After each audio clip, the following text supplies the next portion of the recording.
বর্তমানে সোশ্যাল মিডিয়ায় সবচেয়ে বড় যে আলোচনা চলছে সেটাই হলো সোনালি কি আসলেই অনেক আগে মা হয়েছিলেন। নতুন একটি ছবিতে দেখা যাচ্ছে এক মহিলা কোলে একটি নবজাতক নিয়ে দাঁড়িয়ে আছেন, আর অনেকে বলছেন ছবিটা নাকি সোনালির খুব কাছের আত্মীয়ের এবং শিশুটিকে নিয়ে নানা ধরনের গুঞ্জন ছড়াতে শুরু করেছে। কেউ বলছে সোনালি নাকি নিজের পুরনো জীবন লুকিয়ে রেখেছিলেন, আবার কেউ বলছে শফিকের সঙ্গে পরিচয়ের আগেই সোনালির জীবনে অনেক বড় ঝড় বয়ে গিয়েছিল, আর সেই কারণেই নাকি আজকের সম্পর্ক নিয়ে এত নাটক তৈরি হয়েছে। এসব নিয়ে অনলাইনে তর্ক যেন থামছেই না। কেউ বলছে সবই প্রমাণ, সোনালি নিজেই আসল পরিচয় লুকিয়ে রেখেছিল। অন্যদিকে কেউ বলছে এগুলো পুরনো ছবি, অন্য কারো সন্তান।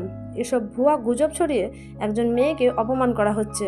আবার শফিককে নিয়ে আলাদা গুঞ্জন, শফিক নাকি এসব আগেই জানতেন। আবার কেউ বলছেন শফিক নিজেই নাকি এই বিভ্রান্তি ব্যবহার করে নিজের দিকে থাকা অভিযোগ সরাতে চাইছেন। সবচেয়ে মজার বিষয় হলো যে ছবিটিকে কেন্দ্র করে এত আলোচনা, সেটার সত্যতা এখনও কেউ নিশ্চিত করতে পারেনি। শুধু অনুমান, গুজব আর মন্তব্য, এগুলোই সোশ্যাল মিডিয়াকে গরম করে রেখেছে। আপনি কি মনে করেন এই বিষয়টা আসল সত্য কি? নিচে কমেন্টে জানাতে ভুলবেন না। ধন্যবাদ।